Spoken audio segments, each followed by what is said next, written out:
अगर आपने अपनी प्रॉपर्टी किसी को ट्रांसफर कर दी है थ्रू रजिस्टर्ड सेल डीड और उसके बाद अपनी प्रॉपर्टी का फिजिकल पोजीशन यानी कि कब्जा भी उस पार्टी को हैंड ओवर कर दिया है, लेकिन अब वो व्यक्ति आपको जो पैसा उसको देना था in consideration of that particular sale deed और इन दैट पर्टिकुलर पोजीशन, वो आपको देने से मना कर रहा है। फॉर एग्जाम्पल, आप लोगों में कुछ अमाउंट डिसाइड हुआ था उस प्रॉपर्टी के अगेंस्ट में कि इतना पैसा मैं आपको दूंगा आफ्टर सेल डीड रजिस्ट्रेशन, लेकिन अब वो आपको देने से मना कर रहा है।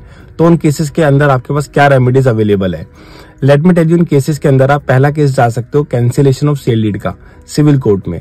सेकंड, आप उसके अगेंस्ट पुलिस कंप्लेंट फाइल कर सकते हो। थर्ड, आप उसके अगेंस्ट एक रिकवरी सूट फाइल करोगे, लेकिन ये रिकवरी सूट आपका ऑर्डिनरी रिकवरी सूट नहीं होगा।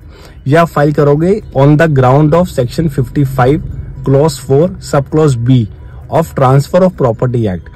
इस सेक्शन और इस प्रोविजन में क्लियरली मेंशन है कि अगर आपने कोई प्रॉपर्टी किसी को बेची है और उसका कब्जा भी उसके नाम पे ट्रांसफर कर दिया है और आपको सामने वाली पार्टी कंसिडरेशन अमाउंट नहीं दे रही या फिर उसका एक अमाउंट रिमेनिंग अमाउंट आपको नहीं पे किया जा रहा, तो इस प्रोविजन के अंदर आप रिकवरी केस फाइल कर सकते हो।